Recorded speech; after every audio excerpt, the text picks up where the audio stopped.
Thank you all for coming, and heartfelt thanks to have this chance to expose work very much in progress to the legendarily bent nibs of a University of Chicago audience.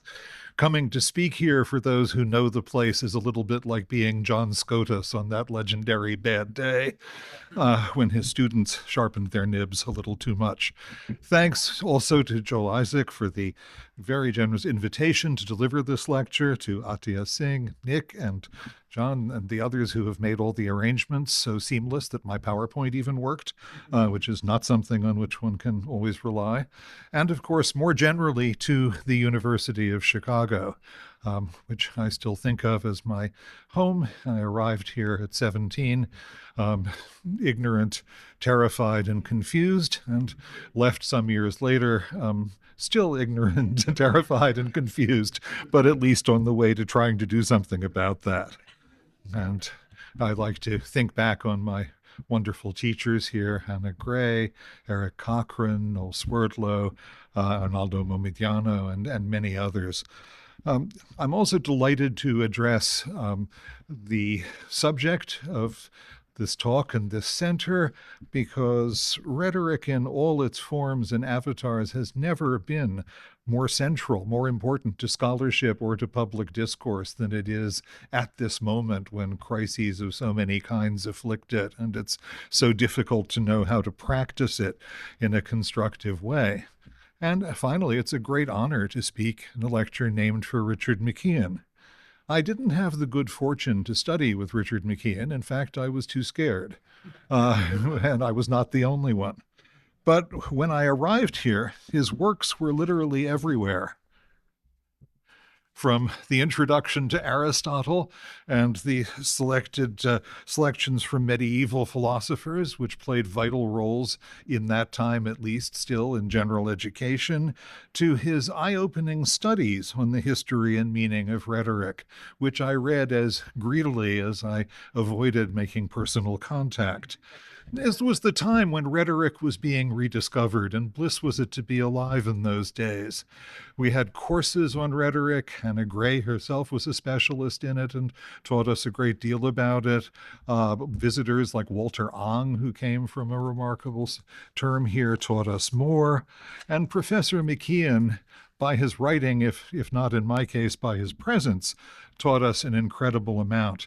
And I would just like to cite one article, a mind-blowing article that appeared in Speculum in 1942. You may find it hard to believe that a mind-blowing article could have appeared in Speculum in 1942. In fact, it was one of the rather large crop of extraordinary little masterpieces of scholarship, which in those days illuminated the pages of humanistic scholarly journals. The works of people like Ernst Kantorowicz, Paul Christeller, Marjorie Nicholson, Arnaldo Momidiano, and there really was then a culture of the article, which an ordinary person could have used the material from to write 3 books, but it was better as the article. And in this case, it's Rhetoric in the Middle Ages, modestly titled. And just an extraordinary piece. It covers a dizzying range of aspects of rhetoric, students of rhetoric, practitioners of rhetoric, users of rhetoric, in each case with a wonderful combination of insight and precision. One of its findings came as a dazzling and for me very important revelation. Most of my reading, until I came across McKeon's piece, had treated rhetoric as an art of composition and production, a guide for composing texts, which were, as oratorical texts, designed to move, to please, to persuade, to appear in a published context. McKeon showed that it was also, no less centrally, an art of interpretation. Rhetoric offered principles for the examination, classification, and clarification of texts. They were applied eagerly and systematically to works as vital as the scriptures and the writings of the fathers.